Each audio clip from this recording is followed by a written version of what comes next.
A simple, just a party with friends, turned out to be a trap laced with fingerprints from the past, ones she didn't even try to wipe away. One glance, one brief reply, and everything clicked into place. No more illusions, just the realization. The love he'd protected for 6 years, she had discarded long ago.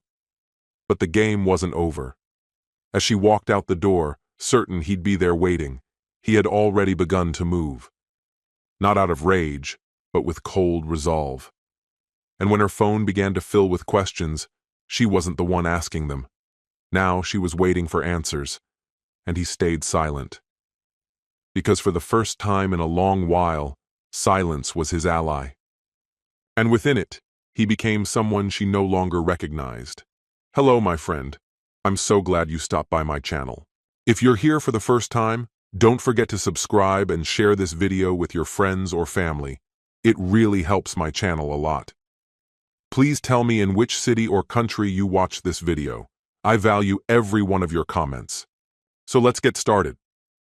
I couldn't tell you the precise instant Lana became a stranger to me.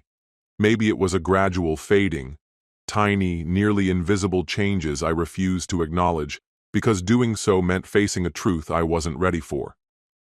Or perhaps that side of her had always existed, quietly biding its time until it had a reason to emerge. Regardless, I didn't find out about the party until she casually brought it up. It was a Thursday evening. The air was thick with the scent of simmering tomato sauce, the kind that felt like home. It was a comfort I clung to. Lana, however, barely touched her plate. She was absorbed in her phone, her face lit by its screen, a small, secretive smile playing on her lips. I watched her for a moment before breaking the silence. What's so interesting? She looked up as though she'd forgotten I was there. Melanie's throwing a party this weekend, she said. Her voice was light, unbothered. That, in itself, wasn't unusual. Her college friends always seemed to find an excuse to celebrate. Normally, I wouldn't have thought twice. But there was something about the way she didn't quite meet my eyes that made my chest tighten. Who's going? I asked, casually spinning my fork between my fingers. She hesitated, a fraction of a second, but it was enough. The usual group, she answered. I let the utensil rest on the table. Does that include him? Her jaw tensed just slightly. That was all I needed. He's part of the circle, she replied, voice clipped and rehearsed, as if she'd run this conversation through her head already. Her ex, the one she'd bounced back to too many times before I ever came along. This wasn't about insecurity. I knew the kind of man he was. The type who thrived on the idea that he still held power over her. And part of me always feared that she never fully broke free of that spell. You haven't mentioned him in a while, I said, careful to keep my tone neutral. She exhaled sharply and pushed her plate aside. Because I knew you'd turn it into something it's not. I'm not accusing you, I said evenly. I'm just wondering why all of a sudden you're eager to go, to his party. Her arms crossed, her face hardening. I'm allowed to spend time with my friends, Spencer. That's not what I'm disputing. Could have fooled me. The words landed with force, but it wasn't the edge in her voice that cut deepest. It was the emptiness in her eyes. Not anger, not frustration, indifference. That hit harder than anything else. It wasn't about the fight. It was about how far away she already felt, like she'd stepped outside of this relationship long before this conversation began. That's when it dawned on me. This wasn't about a party. It was about testing boundaries, seeing how far she could go before I reacted. I took a breath, slow and deliberate. So you're going, whether I'm okay with it or not? She lifted her chin, resolute. Yes. No hesitation, no reassurance, just that cold, definitive word. Something inside me shifted, quiet and deep, something I couldn't quite name. But I nodded. All right. She looked at me, caught off guard by the lack of resistance. That's it? All right? I forced a weak smile. Have a good time. For the first time that night she looked uncertain, and rightly so. What she thought she'd find at that party wasn't waiting for her. She left without looking back. I stood at the window, watching her walk down the driveway, her silhouette shrinking with each step, heels clicking like punctuation marks in the silence. There was no pause in her stride, no last glance. It was clear she had made this decision long ago. When her car finally disappeared around the corner, the stillness left behind was suffocating. I leaned against the counter, the cool surface grounding me in a world that suddenly felt unfamiliar. But if I was honest with myself, I knew I'd lost her long before this night. This was only the moment I stopped pretending otherwise. I ran a hand over my face, my mind racing to all the signs I'd dismissed. The emotional withdrawal, the laughter at messages I wasn't part of, the way she dressed with such care on nights I wasn't included. She thought I didn't notice, but I did. I just kept hoping I was mistaken, that maybe, deep down, she still remembered who we used to be, what we once shared before the cracks spread too far. But she didn't look back. She gathered her things, put on her makeup, and walked out like none of it mattered anymore. Straight into the arms of someone who once claimed her heart, and maybe never truly let go. The weight of it settled in my chest, but I didn't let it break me. I straightened up and stepped into the living room. The lamp cast long, thin shadows across the walls. Everything looked the same, but the room felt foreign. On the shelf, our wedding photos sat undisturbed, me in a tailored suit, her in a flowing white dress, both of us smiling like we owned the world. I picked up one frame, tracing the glass with my thumb. 6 years. 6 years of shared routines, whispered conversations, spontaneous trips, and quiet comfort. 6 years of believing we were stronger than anything. Now I stood alone, clutching a frozen fragment of a life that no longer felt like mine. 6 years of clinging to something that was clearly unraveling before my eyes. I placed the photo frame down, this time with the glass side facing the table. I couldn't bear to see it again. Instead, I reached for my phone. A new thought was already solidifying. If Lana was willing to shift the boundaries, then so was I. I wasn't going to stay behind, playing the character she had written for me, the fool, the pushover. Not tonight. Tonight, she would remember exactly what she let go. The drive was quick, no more than 10 minutes. I didn't even have to consider the destination. My body already knew where to go. The bar's flickering neon sign hummed quietly as I turned into the lot. I'd been here before, what felt like a lifetime ago. Before the vows, before the sacrifices, before I lost myself trying to hold on to someone who had already stopped seeing me. I stepped inside and was immediately hit with the familiar chaos, music, laughter, overlapping conversations. The place was alive, as I expected it would be on a Friday night. Glasses clinked, people leaned into each other's joy, and everything felt vivid and immediate. That's what I needed. Presence. I found a seat at the bar and caught the bartender's eye. Carmen looked up, smirking as she ran a rag across the counter. "Well, look who decided to come out of retirement," she joked. "Didn't think we were your crowd anymore?" I gave a quiet laugh. "It's been a while." She raised an eyebrow. "And yet, here you are." I didn't answer right away. Instead, I picked up the drink she slid toward me, took a slow sip, and let the burn spread through my chest. Yes, I was here. And for once, I wasn't waiting. I wasn't hoping. I wasn't at home, imagining Lana sipping wine in some too familiar room, trading old jokes with someone she used to love, and still might. That chapter was closed, but just as I started to feel grounded in that truth, my phone buzzed. I pulled it out, expecting maybe a message from a friend. But no, it was her. Not a call, a text. "Where are you?" I leaned back, letting the glass rotate between my fingers. She'd walked out earlier without even looking back, and now she was checking in? Interesting. I didn't type anything. Not yet. Something told me the night was far from over. I stared at the message, letting it linger like smoke in the air. "Where are you?" It wasn't just about location. It was a crack in her certainty. She had left with the belief that I'd be home, waiting, predictable. But now she wasn't so sure. I could see it. Her pacing, scanning the party, assuming I'd still be exactly where she left me. But not tonight. I slid my phone back into my pocket and raised my glass, unrushed. If she wanted to know, she could wait. Carmen leaned a bit closer, eyes twinkling with curiosity. "That look. Someone send you something juicy?" I laughed, twirling what was left of my drink. "Something like that." She narrowed her eyes. "Is this about your ex?" I lifted an eyebrow. "Sort of. Give it a minute." She let out a low whistle. "This should be fun." I didn't respond. I just smiled quietly and took another sip. This wasn't about punishing Lana. It was about enjoying the silence for once. About finally feeling like I wasn't being dragged behind the wheel. I was holding it. 20 minutes later, another text came through.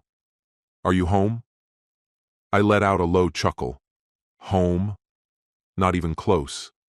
But the fact that she thought I might be was almost sweet. I imagined her again, still at that party, maybe in the kitchen, her phone in one hand and a drink in the other. Was she uncertain now? Regretting it? Or just annoyed that I wasn't sticking to the script? Still, I stayed silent.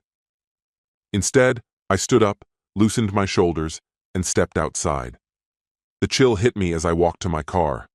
I wasn't drunk, just relaxed, clear. And I had a direction now. If this was a game, I was officially playing. I didn't rush. Took the long way home. Even stopped for gas, though I didn't need to. When I finally pulled into the driveway, another message lit up my screen. "Are you ignoring me?" I sat for a moment, headlights washing over the house. Then I replied, "No, just busy." Simple, vague, enough to gnaw at her a bit. Sure enough, the typing bubbles popped up, then vanished, then came back again. I grinned. She was thinking. Perfect. A moment later, her next message appeared. Busy with what? There it was. The break in the pattern.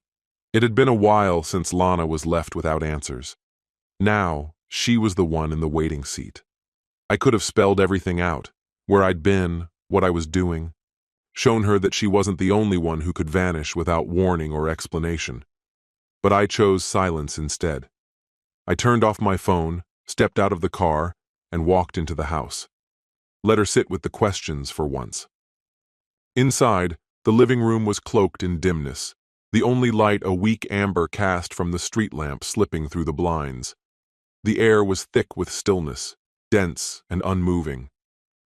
I stood there in the doorway for a beat, letting it soak in, the quiet, the aftermath, the weight of the evening. There was no anger in me, no sorrow either, just closure.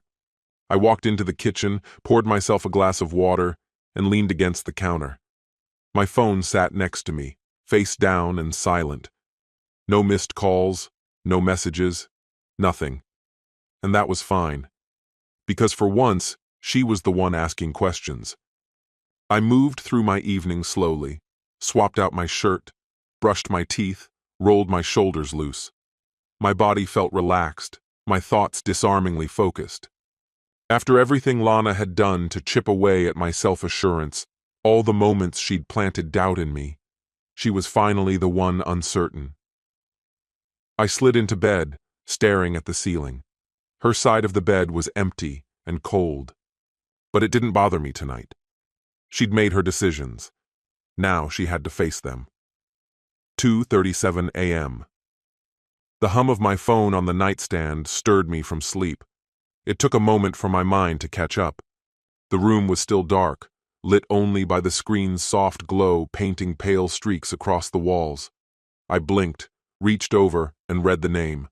Lana. I let the call ring out. Once, then twice, 3 times. Then silence. I exhaled, placed the phone back down. A few seconds later, another buzz. A message. Are you awake? I looked at it blankly and then locked the screen. No response. Not yet. 3:04 a.m. The next vibration came, breaking the hush. I sighed, turned to check it. I just got home. Can we talk? I glanced toward the door. Right on cue, the faint creak of the front door closing, followed by the click of her heels across the floor. She was back, and unsure. Good. I didn't rush. Stretched, sat up slowly, and after a pause, typed a single word. Busy. The same word she'd used with me before. Short, detached, just sharp enough to leave her unsettled. I watched the typing bubble blink on and off. Then it stopped. Then again, busy with what? I could picture her standing there, maybe in the kitchen, staring down at her phone, her irritation mounting. She expected to find me asleep, passive, waiting. But that version of me was gone. I set the phone aside again, leaned back against the pillows, and shut my eyes. Let her feel the silence this time. Then came the next text. I don't understand why you're acting like this. That made me laugh. I took a sip from my coffee, looked her in the eye. Acting like what? She gestured vaguely, frustration breaking through. Like you don't even care. I rested my hands on the edge of the counter and leaned in slightly. Should I? Her eyes widened, just a flicker, caught off guard by the directness. In that brief reaction I saw it, the slip, the uncertainty. She hadn't expected this. She thought I'd be wounded, maybe even livid. She was waiting for questions, demands, accusations. But I wasn't giving her any of it. She exhaled, her voice trembling slightly. I don't know what you're trying to prove. I'm not proving anything, I cut in. Not anymore, Lana. She blinked. The steadiness in my tone clearly threw her. I just finally see things as they are. Her brows drew together. See what? I offered her a slight, hollow smile. That I've been the only one truly here in this marriage. She went still. And in that instant, I knew. She felt it. The shift. The balance had tilted. She wasn't in control anymore. The reins had slipped from her fingers. Lana clung to her coffee mug like it might keep her steady. For years, she'd been the navigator, steering us through chaos of her own making. And I had followed, patient, forgiving, always patching holes in the hull, even when I felt like I was bailing water out alone. But something gave way last night. Something inside me changed. Now it was her turn to sit with the discomfort, to live in the unanswered. I let the silence hang between us, sipping my coffee like I had all the time in the world. I wasn't going to be the one to break it. I wasn't about to plead for answers she clearly wasn't ready to give. If she needed to wrestle with it, let her.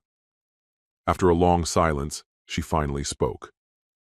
I don't understand why you're acting like this, she said quietly, setting her mug down on the counter. In what way? I asked, feigning ignorance. She sighed deeply and rubbed her temples. Like none of this matters to you. Like you're completely detached. A bitter chuckle slipped out before I could stop it. That's ironic, especially coming from you. Her eyes darted up, confused and defensive. What's that supposed to mean? I tilted my head slightly, watching her. Lana, you walked out last night without a second thought. You knew exactly what you were doing. You chose to leave, and how it would affect me clearly didn't matter. So tell me, why does it upset you that I decided to leave too? Her mouth opened, like she had something locked and loaded, but nothing came. She closed it again, lips pressed tight, scanning for a way to reclaim control. But for once, she had no cards to play. She crossed her arms and leaned against the counter. You're just twisting everything, she said after a beat. I let out another dry laugh, louder this time. Twisting it? You made your move, Lana. And now you're dealing with what came after. She exhaled sharply, turned away, and dragged her fingers through her hair. You're impossible, she muttered under her breath. I shrugged, unbothered. maybe. Or maybe I've finally stopped faking it. Silence fell again, not as a pause but like a heavy curtain dropping between us. She started tapping the counter with her fingers, clearly on edge, probably trying to figure out how to spin things so she'd be the victim again. But that script wasn't working anymore. Not today. When she turned back around, her expression had shifted, cold and unreadable. I didn't do anything wrong. I offered a faint, lopsided smile. Did I accuse you of anything? Her eyes narrowed. You're trying to make me feel guilty. I took another slow sip of my coffee, didn't flinch. If you feel guilty, that's on you, not me. She scoffed and pushed away from the counter, stomping into the living room. A second later, I heard the muffled sound of her sinking into the couch, followed by a long, irritated sigh. Good. Let her sit with it. I wasn't going to run after her anymore. The dynamic had shifted. Now it was her turn to sit in the unknown, to feel the weight of uncertainty. She sat stiffly, arms crossed, eyes locked on the window like she expected some revelation to come through the glass. But there was nothing left to clear up. No more explanations to give. And for the first time in ages, I felt a flicker of peace. I finished the last of my coffee, rinsed the mug, and leaned against the sink, watching her from across the room. The woman I used to trust above anyone else, my partner, my safe place, was now just a stranger who looked familiar. Eventually, she turned toward me. Her face had softened, her guard lowered a little. "Spencer," she said, her voice tentative, almost hesitant. I raised an eyebrow. "Yeah?" She looked like she was about to say something real, maybe offer an apology, maybe ask me not to go. But the words never came, and that silence told me everything. She wasn't sorry, not truly. What she felt wasn't remorse, it was fear. Fear of losing the life she had grown used to. Fear of losing me, not because she loved me, but because I was the safety net. But I was already gone. I picked up my keys from the counter and walked toward the door. She sat up straighter, alarm creeping into her expression. "Where are you going?" she asked. I gave a small, dry smile. Does it matter? For the first time, I wasn't chained to her indecision or carrying the weight of a relationship she kept letting drift. I wasn't waiting anymore for her to recognize my value. I knew my worth. She just wasn't the one who could see it. The morning air greeted me as I stepped outside, crisp and clear, brushing against my skin like a promise. I didn't have a destination yet, but I knew one thing. I was moving forward. And I wasn't turning back. This story has come to an end. What's your opinion? Share it in the comments, my friend. And if you like this story, check out other exciting videos on my channel. I'll say goodbye until the next video. See you.